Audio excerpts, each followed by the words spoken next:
ಓಂ ಸಾಯಿರಾಮ್. ನಿಮ್ಮೆಲ್ಲರ ಹತ್ರ ಒಂದು ಚಿಕ್ಕ ವಿಚಾರನ ಹಂಚ್ಕೊಳ್ಬೇಕು ಅಂತ ಅನ್ನಿಸ್ತು.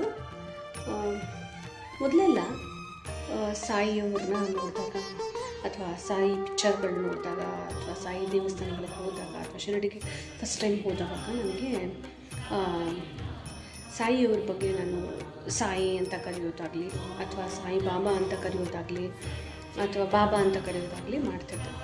ಶಿರಡಿಗೆ ಒಂದು ಸತಿ ಹೋದವಾಗ ಈ ಆಂಧ್ರ ಅವರೆಲ್ಲನೂ ಸಾಯಿಯವ್ರಿಗೆ ಸಾಯಿಯಪ್ಪ ಅಂತ ಕರೆಯೋರು. ಅಯ್ಯೋ ಇದೇನಿದು ಒಂಥರ ನನಗೇನೋ ಒಂದು ಆತ್ಮೀಯತೆಯ ಒಂದು ಭಾವನೆ ಬರ್ತಾ ಇರಲಿಲ್ಲ. ಆವಾಗ ನನಗೆ ಕರೆಯೋಕ್ಕಷ್ಟೊಂದು ಕಂಫರ್ಟಬಲ್ ಆಗಿರ್ತಾನೂ ಇರಲಿಲ್ಲ. ಬಟ್ ಬರ್ತಾ ಹೆಂಗಾಗೋಯ್ತು ಅಂತಂದರೆ ನನ್ನಲ್ಲೇ ಕೆಲವೊಂದು ಬದಲಾವಣೆಗಳು ಬಂದು ಬಾಬಾ ಅವ್ರನ್ನ ಮಾತಾಡಬೇಕಾದ್ರೆ ಬಾಬಾ ಅಂತ ಹೇಳ್ತೀನಿ. ಬಟ್ ಏನಾದರೂ ಬರೀಬೇಕಾದ್ರೆ ಅವ್ರ ಬಗ್ಗೆ ಯೋಚನೆ ಮಾಡಬೇಕಾದ್ರೆ ಅವ್ರ ಜೊತೆಗೆ ಮಾತಾಡಬೇಕಾದ್ರೆ ನಾನು ಸಾಯಿಯಪ್ಪ ಅಂತಲೇ ಮಾತಾಡಿಸೋದು. ಅದು ಹೇಗೆ ನನ್ನಲ್ಲಿ ಬದಲಾವಣೆ ಬಂತು ಅಂತ ನನಗೆ ಗೊತ್ತಿಲ್ಲ. ಬಟ್ ಅದು ಎಲ್ಲನೂ ಕೆಲವೊಂದು ಆತ್ಮದಲ್ಲಿರುವಂತಹ ಭಾವನೆಗಳು ಬದಲಾಗಿರುವಂತಹ ಒಂದು ಕಾರಣ ಅಂತ ನನಗನ್ಸುತ್ತೆ.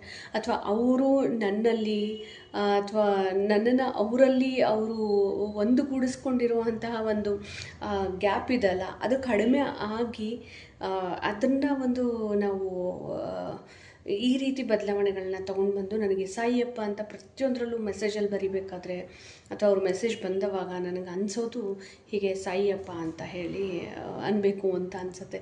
ನಿಮ್ಗೇನಂತ ಕರಿಬೇಕು ಅನಿಸುತ್ತೆ ಬಾಬನ? ಅದು ನೀವು ನನಗೆ ಹೇಳಿ ಕಾಮೆಂಟಲ್ಲಿ. ಧನ್ಯವಾದಗಳು. ಓಂ ಸಾಯಿರಾಮ್.